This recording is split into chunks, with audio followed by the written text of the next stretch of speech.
Hey guys, welcome back to my channel. If this is your first time here, my name is Chidima and I'm a Nigerian based in the UK, and I give tech tips, tech resources, and I also do some lifestyle vlogs. So yeah, you're welcome. And if you're a returning subscriber, thank you so much for coming. Thank you for always showing up for me. I really appreciate it.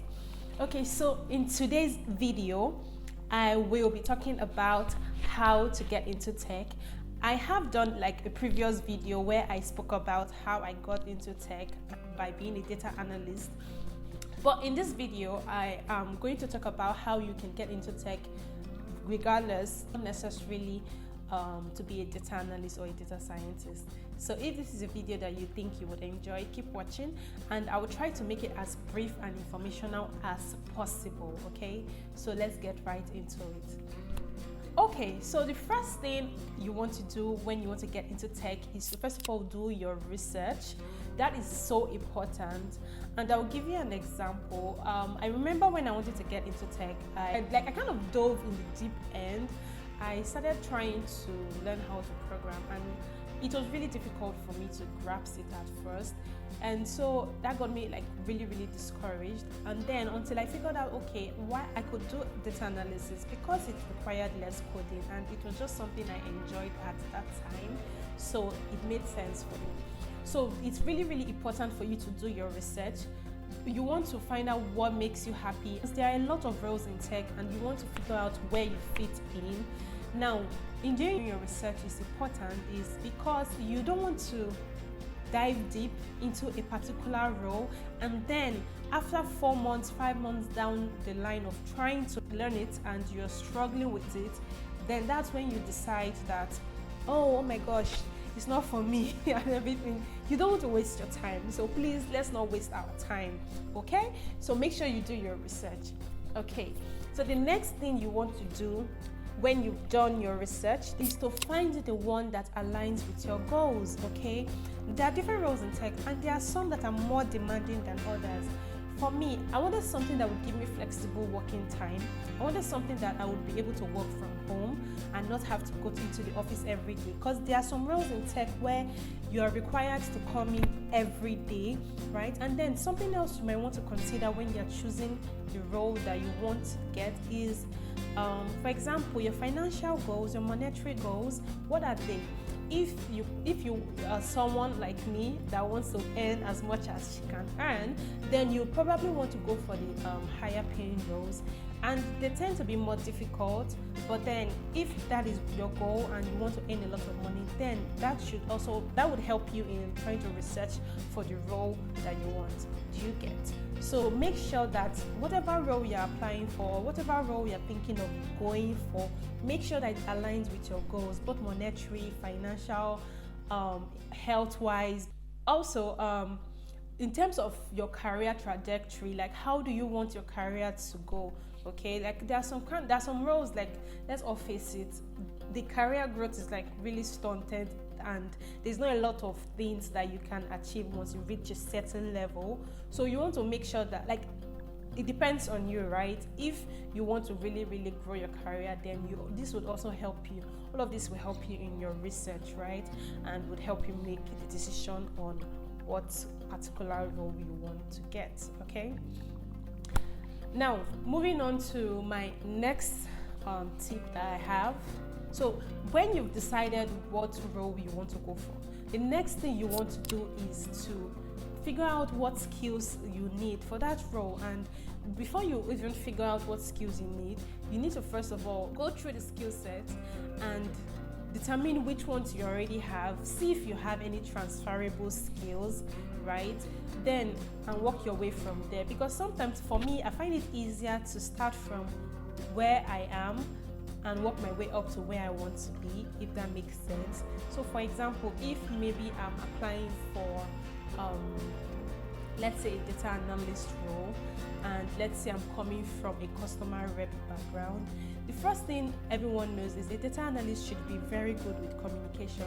So first of all, already I have a transferable skill, right? Coming from a customer rep role, it means that I should be able to communicate very well with my clients and my customers, and that is the skill that you can transfer into a data analyst role, right? So that kind of gives you confidence that, okay, I have like something that I can actually use in this new role, and it doesn't make you feel like you're just coming from ground zero and like you have nothing at all, right? So yeah, so first of all, figure out the transferable skills you have, and after figuring out the transferable skills you have, then figure out what other skills you need to add. Okay, fine, you need to know statistics, you need to know all of these things.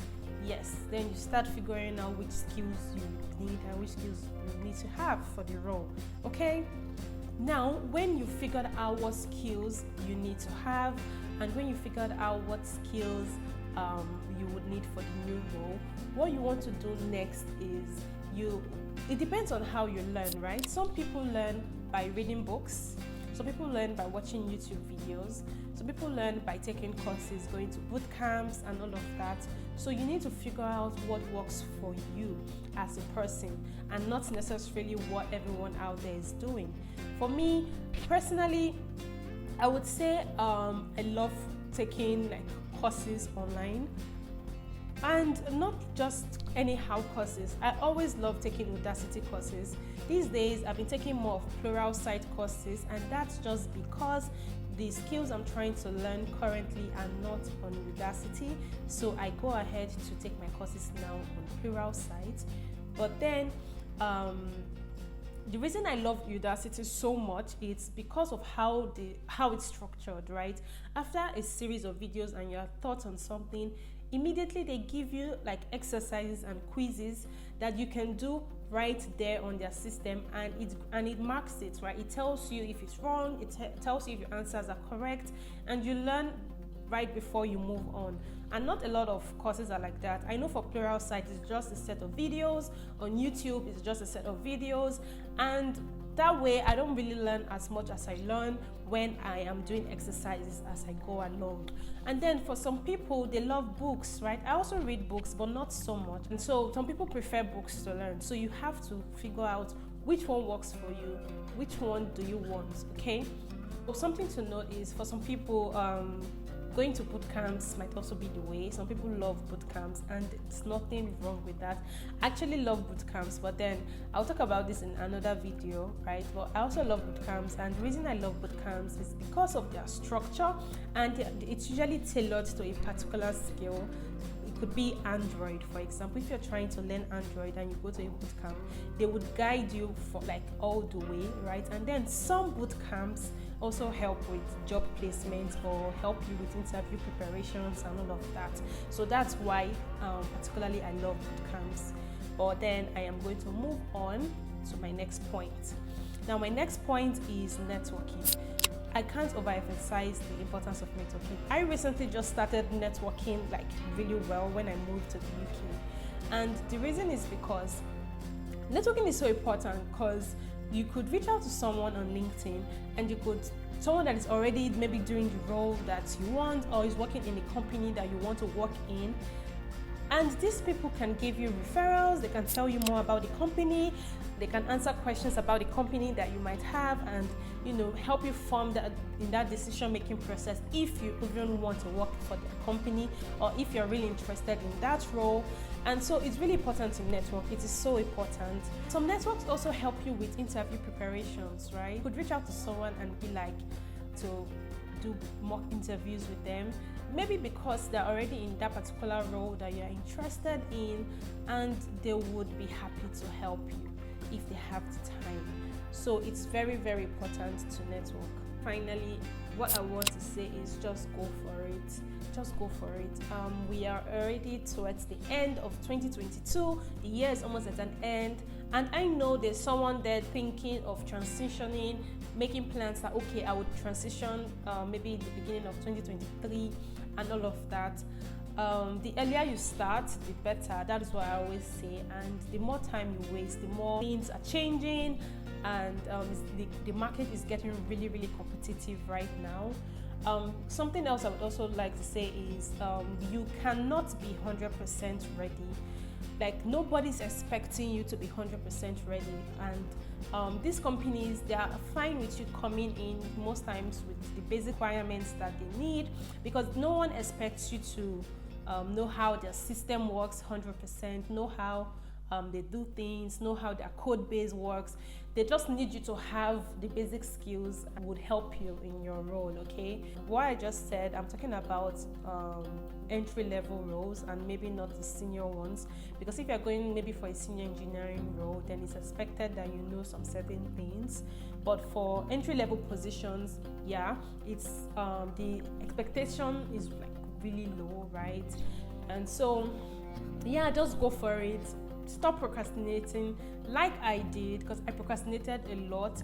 And yeah, so just try not to procrastinate these things a lot for a long time. Decisioning is not an easy process. It can really get quite difficult, and so it's really important that we find ways around this to help make the process easier for us, okay? And so I'm just sending you encouragement, and I'm sending you positive vibes, and I'm always here if you have questions for me. And if I can't answer the questions, I would definitely find a solution or find an answer from you, from someone who I believe could answer that question better. So I hope that you've enjoyed this video. I've made a video about how I became a data analyst, and I would link it up there. Please take some time to watch those videos if you're interested in being a data analyst, and I would see you in my next video. So if you've taken the time to stay till the end, thank you so much, and yeah, bye.